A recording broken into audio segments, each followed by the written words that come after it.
日本人ってなんで本音を言わないんだろう。日本に来たばかりの僕はそう思っていました。遠回し、空気を読む、韓国育ちの僕には不思議でした。韓国なら違う、こうした方がいいとはっきり言う方が親切です。だから最初は日本人って気を使いすぎじゃない？そう思っていました。でも180度考えが変わりました。今日は日本人だけが持つ人との向き合い方質を紹介します。一つ目、ありがとうよりすみません。二つ目、勝つよりは。三つ目、人を変えない。四つ目、災害で見えた本質。そして、恥の文化は本当に自由だったという謎の話もします。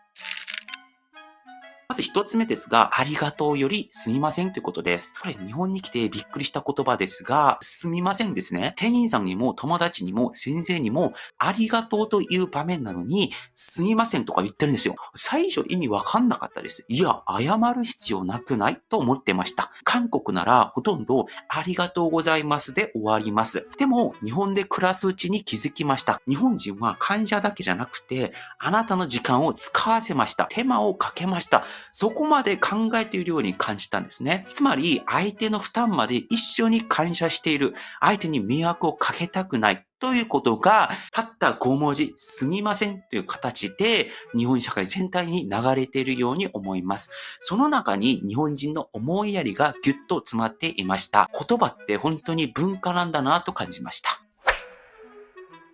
二つ目はですね、勝つことより和を守るということです。韓国ではですね、議論にビシッと入って、議論で何かを良い方向に持っていく、そういった考えが強いんですね。相手を論破するだったりとか、論理で押し切るだったりとか、そういったことが、韓国では、日本に比べたらより大切なスキルなんじゃないかなというふうに思います。だから、日本へ来た時驚いたんですけれども、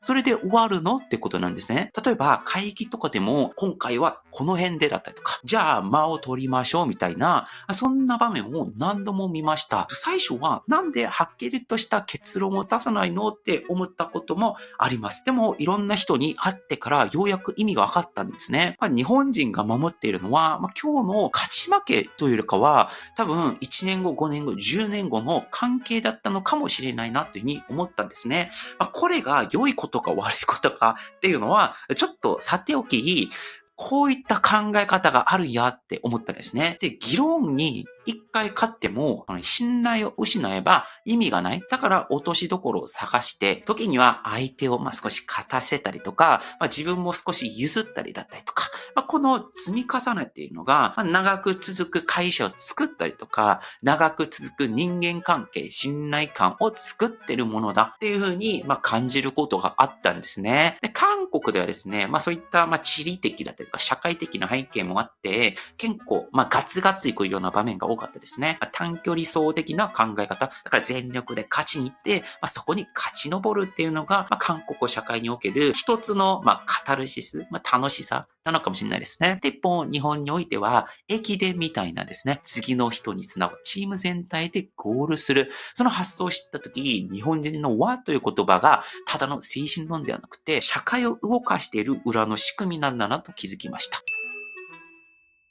三つ目はですね、日本人は他人を考えようとしないということですね。日本へ来て一番困ったとこ、それが本音がわからないことでした。そういう考えもありますね。なるほど。人それぞれですね。って言われたら、最初は、結局どっちなの？あなたのスタンスは何なの？と思ったことがあります。これね、韓国でよくあるんですけども、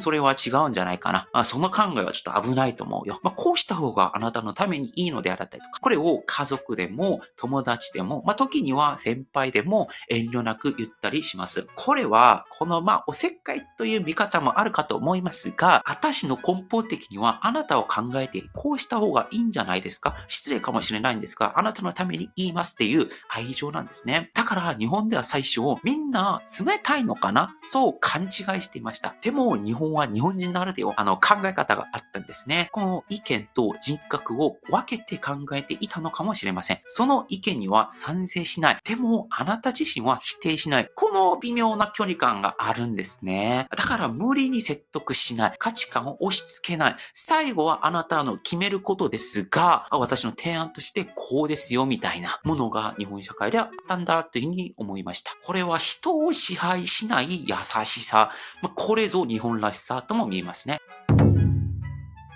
4つ目はですね、災害で見えた日本人の本質的なことなんですが、日本という国を見直した瞬間がいくつかありました。その一つが災害でした。大きな地震、停電、避難所、普通なら混乱しますよね。でも、日本はこういったことたくさんあったりとか、小さい頃から教育されたりだったりとか、このみんなで調和する国民性があるから、長い列ができても割り込まないだったりとか、配給静かに待つだったりとか、ちゃんと秩序を守って、一つずつ丁寧にやっていくっていうのがあるというふうに思うんですね。これを見て、なんでこんな行動ができるんだろうなというふうに思ったんですね。で、これ多分災害の日だけ特別なんじゃなくて、もしかしたら、それ以外の普段からそう生きていたのかもしれませんね。学校では順番を守るとか、ゴミ持ち帰るとか、公共のものを大切に使うとか、電車では並ぶだったりとか、こういったことを何千回の繰り返すうちに自分だけ得しないとか、共同体で調和を守るだったりとか、そこでの安定性、積み重ねがあるんだというふうに思いますね。これは日本に来て、再発見した瞬間の一つでした。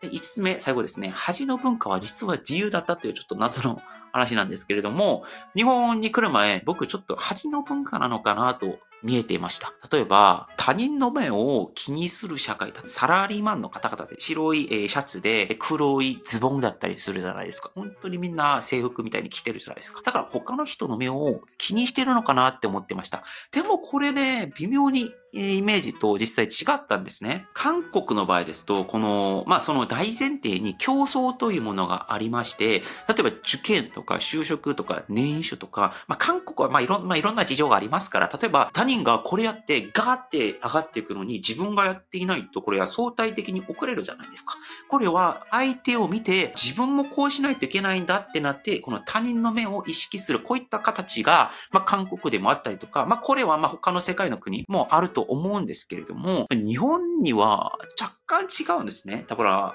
日本では普通でいいという言葉あるじゃないですか。でも、こと普通っていうのは、他人に迷惑をかけないような、そういった意味での普通、多分、礼儀だったりとか、規律における普通のように感じたんですね。だから、そういった意味で見ると、普通に動くとか、普通に暮らすとか、こういったものってみんなに合わせるっていうかは、そのみんなといい関係性を取れる単位で、自分自身を出していく。だから、例えば原宿で見ると、特別な方ってたくさんおられるじゃないですか。そういったものも、他人に迷惑さえかけなければ、あなたはあなた自身でいていいよという、その人はその人ですよ、みたいな、そこに踏み込まないっていう、この線引きがあるように感じていたんですね。だから僕、日本に来て、ちょっと肩の力が抜けた瞬間があって、この相手と自分というのは、この競争対象ではなくて、もちろんそういう時もあるんですけど、対象じゃなくて、あなたはあなた、僕は僕は自分が好きに生きたい人生生きますよ、みたいな、こういった考え方を、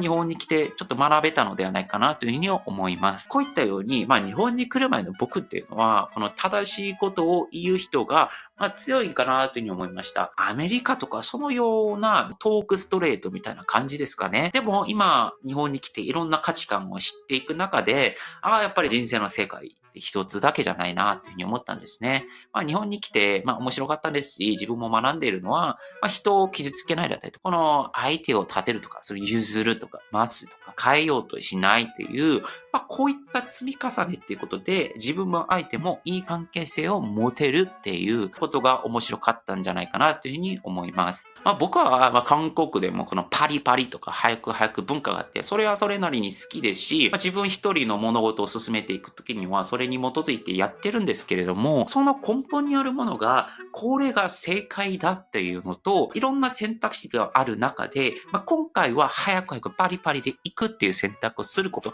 これ全く違うことなんですよね。だから、今回は、日本の文化を中心に話してみたんですけれども、皆さんもぜひ、海外にも、いろんな考え方があって、その人たちは日本と全く別の考え方を持ってるんですよね。そういったことを皆さんも、引き出しに入れて、皆さんも好きで、幸せな人生生きればいいんじゃないかなというふうに思います。はい、以上、パクンでした。アニョン。